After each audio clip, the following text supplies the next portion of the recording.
Hi everyone, welcome to the Food Revolution, and I am Navin Karu, and today I got my old-time buddy Iswar Sivabalan in the house. And today we're going to talk about a topic that is very, very passionate, close to Iswar's heart, and we're going to talk about BPA, biphenol A. So what BPA is about? BPA is a product, it's a chemical compound of two products that is used to make certain products, such as, I won't go into the technical science bit because I just want to get to what it really is about. It is basically a substance that is in everyday products, such as tin food, bottled water, cans. Cans? Yeah, cans. So can you imagine, can you walk me through your day and tell me how many times in a day do you actually get encountered with BPA? Okay. So let's just have a run through, right? Yep. So in the morning, wake up, sometimes I have a bottle of mineral water. You drink bottle of mineral water for breakfast? Well, some people, Fine, have a bottle of water. It may not be mineral water, but it's from a plastic bottle, okay? Anyway. Yeah, so, let's BPA that. All right. And then maybe I might have a sandwich for breakfast. What sandwich would you have? Maybe like a tuna sandwich. Okay, and does your tuna come for a can? Unfortunately, yes. BPA there too again. Holy crap. So I failed breakfast already. Breakfast fail. Okay. What about lunch? Lunch is usually what do I do for lunch? Okay. So lunch I usually get a tapao lah. Like So you take away. Yeah, take away. That's right. Okay, so you take away in front of desk? Eat from the desk. Eat in front of the desk? Yeah, of course. Of course, in front of the desk. Yeah. Okay, so the container that it comes in, is it single-use plastic? What do you mean by single-use? That means that fragile plastic takeaway boxes? You mean the stupid plastic that breaks one time? Yes, that's the one. That's the one. What's the term again? Single-use plastic. Single-use plastic. Okay, so that's the term I never knew. So thanks for teaching me that. So BPA there again. Do you drink any canned drinks for lunch? Maybe a Coke Zero. Okay, that's BPA there again 5 times. What is this? The BPA police? Alright, no, it's important. 5 times. Okay, what about for dinner?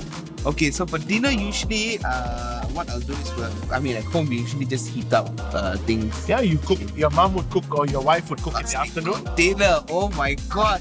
So, okay, 6 times BPA because the family would heat up food in a plastic container, and a lot of families do that because it's convenient, it's fast, it's in a microwave.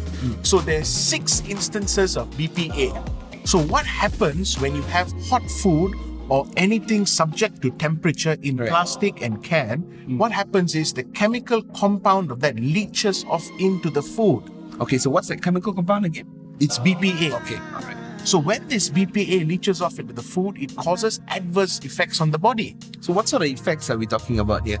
So actually it's very, very serious. Do you realize that the fertility rates, the rates of people have the difficulty in conceiving is much higher today in the century that we're in compared back to the 50s, 60s and 70s? Actually, what's up with that?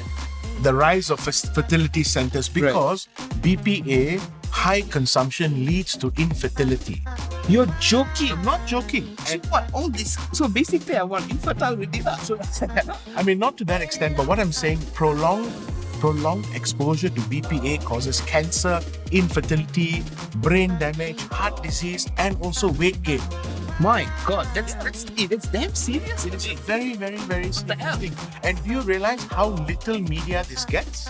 Do you see it like wide open? I've never seen anything about this actually ever. It's a very controversial topic because there's billions of dollars behind can manufacturers, bottled water products, and anybody who puts anything. And why use plastic? Because glass is expensive. Right. Glass is expensive. So what is a manufacturer's goal? To produce products at the cheapest possible price and make the highest margin. Okay. But what about the adverse effects on our body? Right. So why isn't anybody talking about this? What's up with that? Like, I mean, I'm shocked at what I'm hearing today. This is just crazy. This is like another reality check. Yeah, I'm happy. Yeah. that you've come to this reality check. I mean, okay, I'll ask you a question. Is there money in going against BPA? What's the money in products not having BPA? Versus increased cost lah. increased cost. So there's no money behind it. So So why would people want to market BPA free, or why would people want to talk about BPA? Who, like the average consumer, what would they benefit by doing a podcast and talking about BPA? Okay, that makes sense, lah. Whereas you have manufacturers making hundreds of thousands of millions of dollars producing products in BPA, hopefully keeping quiet until we have collective consciousness to say, hey, this has to stop, and we demand change. Okay, so I got a question. Yeah. So we're talking about BPA, right? So does that mean if I buy a plastic container that is BPA free, does that mean that I'm safe or what? Yes, if you're consuming BPA free products, it's the lesser of two evils. Okay. So there will be a lot of numbers on bottled waters that you see. If it does not state BPA free, then you don't want to consume it. Basically, because- screwed, lah. Yeah, I mean, basically, these kind of things, it's not like a gunshot wound where boom, and you're straight away hurt. Right? But the incremental consumption, like you would 6 times a day over a period of time, takes a toll on the human body. You know what I mean? So this is like a slow killing sort of thing. Yeah. Right. And we've been doing it for years, so God knows what's happening to our bodies. Look at the fertility rates. Look at the obesity rates, the cancer rates. What has been growing, and where does cancer didn't just wake up and say, "Hey guys, let's go and infect the human race." Right. I mean, it is come from the consumption of chemicals and microplastics and plastics and resins in our human body. So now that we know this, right? So what can, like, maybe we could just let people out there know. So if not plastic or BPA with plastic, right? What are the other alternatives? How do you avoid? So what are the other alternatives we can use for, like, packaging? Sure. So Glass is relatively safe. okay. Glass bottles are relatively safe. So you want to buy things as much from glass bottles. Okay. So that's if you're going to the supermarket, look for glass bottles. Right. And a lot of products that you find in the supermarket can be actually made at home, which is going to be healthier for you. It's going to be safer for you. So try to create your own products. Do not buy ready-made products. So what are example of those kind of So, products? like, for example, if you want to buy mayonnaise. So mayonnaise comes in squeeze bottles, right? Yeah. Mayonnaise is a simple emulsification. It's basically whisking eggs, oil, mustard, and lime together. What? That's it. It's like what? Just 3 That's it. And you can do it in a blender, you get mayonnaise. So, but if people are not educated on that, Okay. they want to go and spend money. And when you're buying these products, they're coming from European countries, they're coming from all over the world. So can you imagine the carbon footprint? Okay. That means the amount of emissions that is coming from manufacturing from the UK or from the US or from Europe has to send their product all the way by plane or by sea to the Far East. And it's refrigerated, and we're taking it and we're eating it. We're paying higher price. Where taxes are higher. Why? Man, that's just nuts. Why? It's the whole chain that we need to reevaluate. Yeah. Open your fridge at home and you tell me how many products are in plastic bottles. Almost everything. Insane, right? Yeah. So Iswa, remember you spoke about 6 times in your day without your knowledge Yeah, that that's Iswa is consuming That's product. crazy. So I challenge you at home. Think about your day.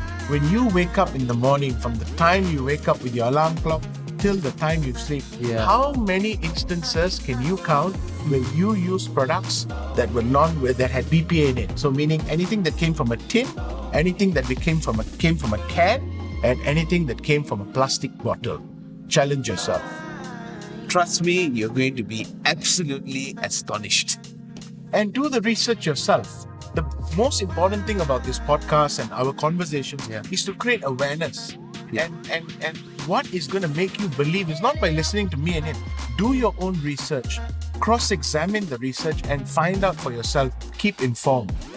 Yeah, I think you said it absolutely well. That experiential learning is the one that really opens up your eyes. It starts here by us, creating a little bit of awareness. But at the end of the day, when you experience it on your own, that's when, everything just comes full force together. Absolutely. Right? Yeah. And the whole concept about don't be a zombie is, when we were in school, we were force-fed information like this is how the World War came, this is how the Second World War. But from whose perspective? From the British perspective? From the people who were conquered? From the people who fought the war? From which perspective, right? Right. So there are many perspectives to things. And about don't be a zombie is about learning the different perspectives, Right. understanding it, and coming to a conclusion, your own conclusion. I think Okay. that's very important. Yeah, definitely. How do you feel about that? Yeah, I totally agree with that. I think that's the way it should be, right? Because talking about that whole piece about how you said, when we were young, we're just made or taught to believe things, but we never actually were taught to question. Question. Yeah. Why? Is So- it true? In a way, technically, that's conditioning. Yes. If you look at it, right? Yes. So nobody questions, and they just go on their whole lives basically believing that this is, This is how the way. things are. This is the way it is. And most of the time, to add on your point, it's actually the marketeers. Yeah. So it's the marketeers. Where is the ethics in marketing? Yeah. Does it make sense? Before we market a product, Yeah. shouldn't we ask the social responsible questions? Is it going to damage the population by putting this in this particular bottle? What are the contents of this ingredient? What are the Yeah. preservatives they're putting in? Yeah. How are we taking the chemicals out of day-to-day products and food? Yeah. Totally agree with you then. To wrap up, so we've spoken a lot about BPA today, Yep. and Iswa, thank you. It may be difficult to share all these things, Yeah. And I know it's not that we want to make you look bad or like, oh, you're the BPA guy who's eating BPA. That's not our point. I really appreciate that you were honest and able to share that you consumed BPA 6 times a day, because I bet you out there are people who have done it more than you. Yeah. And you really shed light to it. And don't be a zombie. These are the kinds of topics we want to talk about. So if you're interested, join us on our revolution, and we're going to fight the good fight. See you at the food revolution. Yeah.